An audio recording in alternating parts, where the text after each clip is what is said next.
So nice to be back here. So before I start, I need to know if you guys are book people, okay? So anybody here who reads books in their house, please raise your hand. Awesome. Okay, put your hands down.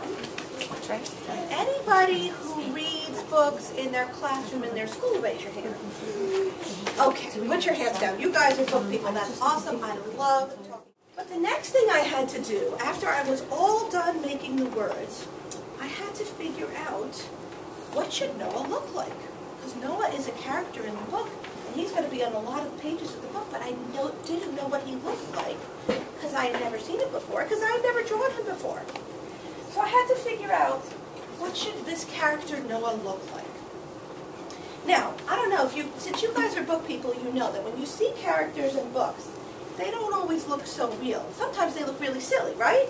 Yeah. Sometimes they'll have really big ears, sometimes they'll have a giant nose, sometimes they'll have horns on their head, all different kinds of things. Because when the illustrator draws that character, they want to make it in such a weird, strange, cool way that you'll go, oh, look, I know that's Mickey Mouse because he has the big ears, or I know that's Dora because she has a backpack. So they always do things that are bigger than life. The kind of things I like to do my research is around my house. And I brought a couple of things in this bag of research to show you about research that I did around my house. Would anybody like to help me take something out of this bag? Excellent. Okay. Why don't you stand up? What's your name? Lauren. Hi, Lauren. Reach in. Don't look. Just pick something out of the bag, and we'll see what you come up with. Broom. A broom. Thank you very much, Lauren. A broom. How could this be helpful for my research? Well, I once had to do a Hanukkah book. And in the Hanukkah story, they have a big war, and they use swords. And I had never seen anybody hold a sword before. So I didn't know how to draw it. So I asked my very nice husband to please hold this broom like a sword. And then I said, could you please hold it like a spear? Then I had to do another book where we had a parade, and there was somebody in front of the parade, and they had a big baton, and they marched like this, and I had him hold the baton. So brooms can be really helpful because they're props, and a lot of illustrators use models and props to figure out what they do. Okay? And here are two sketches. Here we have Noah sad, very sad. See, his head looks just like that. And here we have Noah happy. Hooray! Okay. So there we go. Sketches. Great. I think that looks pretty good, don't you? Yeah. Am I all done? No. No? Somebody raise their hand and tell me what's missing from these pictures. All the way back there. Color. Color, yeah. So, do you guys like to color? Yes. So raise your hands and tell me what kinds of things you use to put colors into your pictures. What do you like to use? Crayons? Okay. What do you like to use? Watercolor. Watercolor. What about you? Paint. Paint. Markers. Markers. What about you? Markers. There are illustrators. Oh, one more. Yes. Do you remember? Crayons. Okay, put your hands down. I just want to tell you that there are illustrators that use all of those things. There are illustrators that use crayons. There are illustrators that use paint, watercolor, markers. Some illustrators use the computer to get colors into their picture. If I'm going to make a sad picture, raise your hand. What color do you think is sad?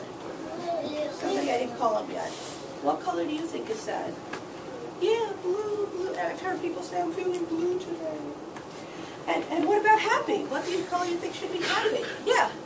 Yellow. Yellow. Yeah, you know, I heard someone say once, I'm feeling sunny today.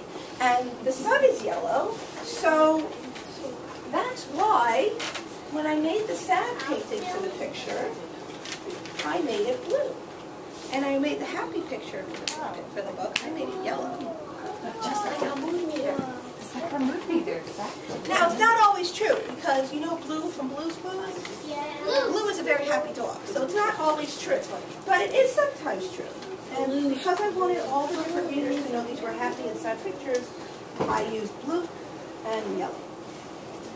And then I sent that into the publisher. The publisher is in charge of printing the books. And then comes my favorite part. He put that one in the book, see? Whoa.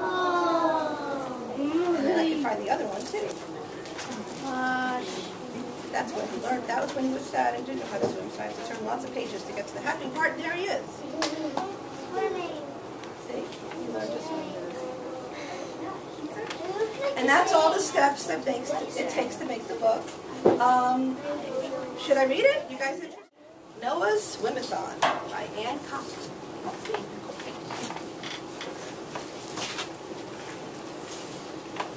Noah loved camp.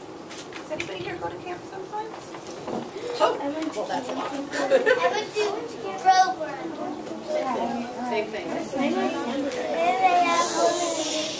I'd like to continue. You guys want to hear the book?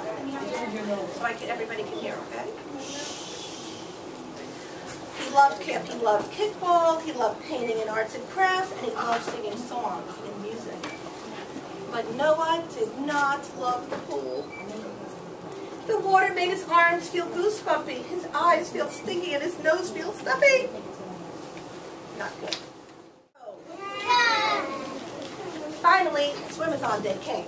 That day, Noah was happy at kickball, arts and crafts, and music. There's that happy picture again. And when it came time to put on his bathing suit, he was happy then, too. At the pool, all the lifeguards announced, "Swim-a-thoners, on your mark, get set." They blew their whistles, and everyone jumped in. Noah jumped right in, too. He put his face in, blew bubbles, and kicked his feet. His lifeguard started to cheer and clap just for Noah. Attaboy, Noah, keep swimming. And Noah swam. He kept swimming. Soon he was passing the ladder, and then he was halfway across the pool, and the whole camp started to cheer just for him. Noah, Noah, Noah, Noah. Even Mrs. Rubin was cheering. She's the head of the camp. When the lifeguards blew their whistles to end the swim-a-thon, Noah's fingers had just touched the wall of the pool. He had swum a lap.